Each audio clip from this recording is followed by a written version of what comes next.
मेरे साथ पहले नारा लगाइए, बड़ा देव की, नर्मदा मैया की, रानी दुर्गावती की। जल जंगल और जमीन के यहां जो सब सच्चे साथी आदिवासी भाई बहन बैठे हैं, मैं आप सबको प्रणाम करता हूं। प्रियंका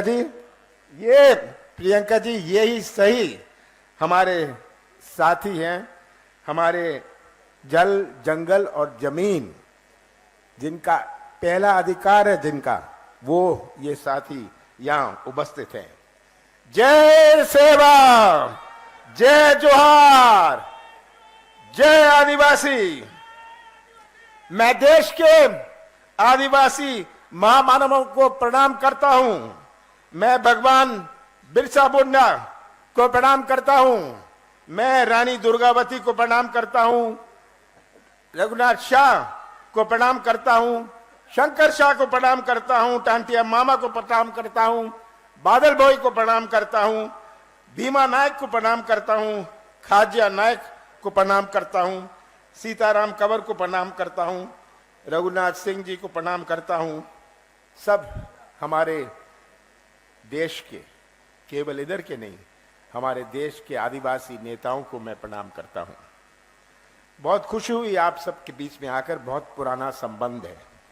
मैंने अपने जवानी का बहुत समय मंडला में काटा है।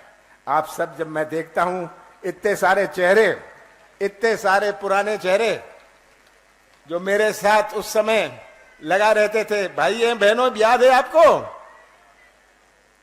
तो यहां आकर मुझे बड़ी खुशी होती है, पर दुख भी होता है।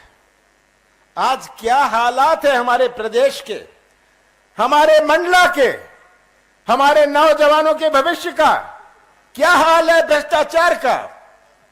प्रियंका जी, आप उस प्रदेश में आई हैं जहां बेरोजगारी पूरे देश भर में नंबर 1 है। अभी पलायन की बात हो रही थी।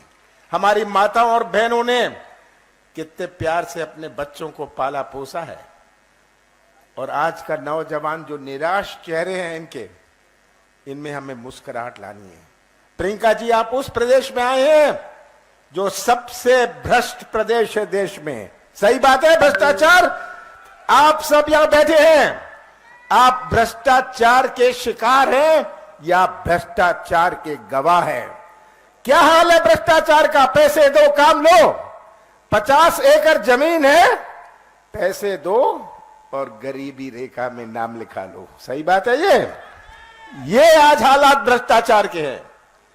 आज हमारा किसान, भटकता किसान, जो कभी खाद के लिए, कभी बीज के लिए, कभी सही मूल्य के लिए। प्रियंका जी, आप उस प्रदेश में आए हैं, और अब तो मैं आपसे लंबी बात नहीं करना चाहता, आपसे ही कहना चाहता हूं, 32 दिन बचे हैं। 32 दिन बचे हैं जब चुनाव आएगा। 17 नवंबर को चुनाव है। ये किसी केवल उम्मीदवार का चुनाव नहीं है, ये केवल किसी पार्टी का चुनाव नहीं है, ये मध्य प्रदेश और मंडला के भविष्य का चुनाव है। और ये भविष्य सुरक्षित रखना, प्रदेश का भविष्य सुरक्षित रखना, मंडला का भविष्य, डिंडोरी का भविष्य सुरक्षित रखना आपके हाथ में है। याद रखिएगा, जो आप बटन 17 तारीख को दबाएंगे, आप किसी उम्मीदवार का केवल नहीं दबाएंगे।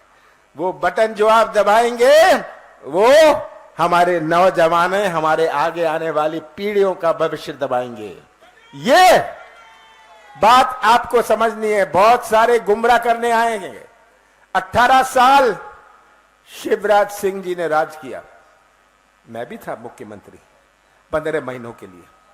15 महीनों के लिए, जिसमें से 2.5 महीने तो लोकसभा चुनाव और आचार संहिता में दे। 11.5 महीने में कांग्रेस की सरकार ने अपनी नीति और नियत का परिचय किया। एक शुरुआत करी हमने। जब कहा हम किसानों का कर्जा माफ करेंगे, हमने 27 लाख किसानों का कर्जा पूरे प्रदेश में पहले किश्त में माफ किया, और मंडला में 23,000 किसानों का कर्जा माफ किया। हुआ, ये पहले किश्त में था।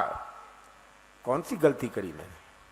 मैंने कहा हम बिजली देंगे 100 यूनिट 100 रुपए में, मैंने बिजली दी। कौन सी गलती करी, कौन सा गुनाह किया मैंने पेंशन बढ़ाई, मैंने विवाह के लिए पैसा दिया, कौन सा गलत काम मैंने किया? मैंने 1000 गौशाले बनाए, कौन सा पाप मैंने किया? यह तस्वीर आप सबके सामने है और शिवराज सिंह जी की सरकार की तस्वीर भी आपके सामने है।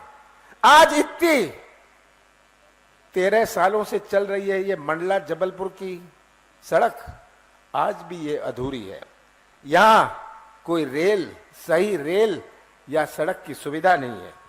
मंडला की जो सड़क जबलपुर को जोड़ती है कितनी महत्वपूर्ण है हमारे मंडला के लिए।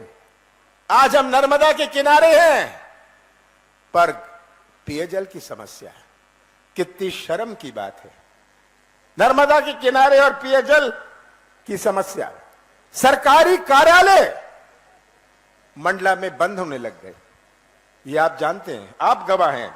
हमारे बिजली का कारखाना, सिंचाई का मुख्यालय यहां से भेज दिया गया बाहर।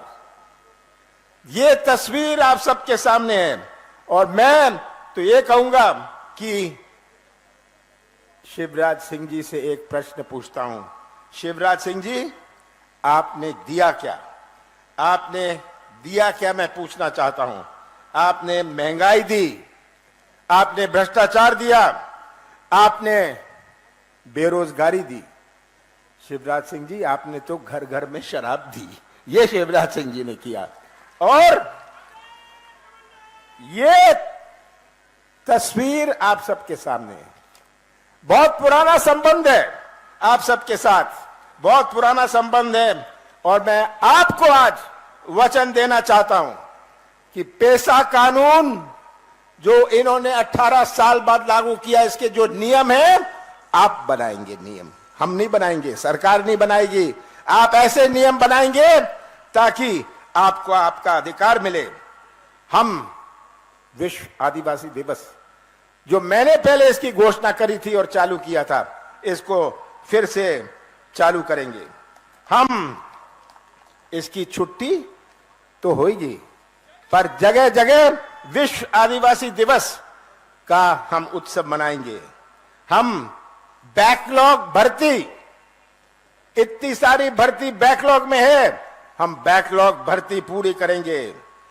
ग्राम में बर्तन बैंक बनाएंगे, बर्तन बैंक बनाएंगे कि आपके जो त्योहार हैं, आपके जो फेस्टिवल्स हैं, आपका सम्मान से हो सके।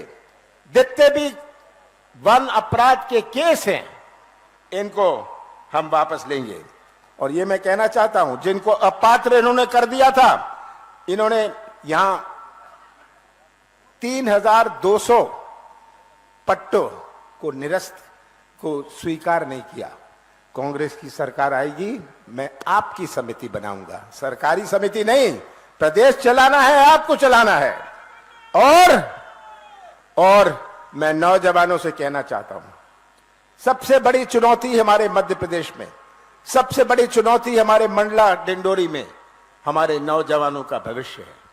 अगर नौजवान जो मध्य प्रदेश का निर्माण करेंगे भविष्य में, अगर उनका भविष्य अंधेरे में रहा तो क्या निर्माण होगा? सबसे ज्यादा प्राथमिकता हम देंगे जो रिक्त पद है, जिनमें हमारे नौजवानों को रोजगार मिले। रोजगार हमारी पहली प्राथमिकता रहेगी। और मैं अंत में यही कहना चाहता हूं, मुझे मंडला पर पूरा विश्वास है, मंडला पर पूरा विश्वास है। अगर छिंदवाड़ा के बाद किसी जिले पर मेरा पूरा विश्वास है तो मंडला पर विश्वास है पूरे देश भर में। मैंने इतना समय यहां काटा हुआ है, यहां के गांव में मैंने धक्के खाए हुए हैं, तो आज वो सब यादें मेरे पास हैं। छिंदवाड़ा के बाद आज आपको स्पष्ट करना चाहता हूं, सबसे ज्यादा प्राथमिकता मंडला को मिलेगी। पर आपके हाथ में है कि आप अपना भविष्य सुरक्षित रखना, आप अपना भविष्य सुरक्षित रखना, ये आपके हाथ में है। और मुझे पूरा विश्वास है, दाएं मत देखिएगा, बाएं नहीं देखिएगा, ऊपर मत नीचे देखिएगा, नीचे मत देखिएगा, इन नौजवानों का चेहरा देखिएगा, इन माताओं और बहनों का चेहरा देखिएगा और ऐसा फैसला करिएगा कि मंडला की सभी सीटों का झंडा हमारी विधानसभा में लहराएगा। आप सबका बहुत बहुत धन्यवाद।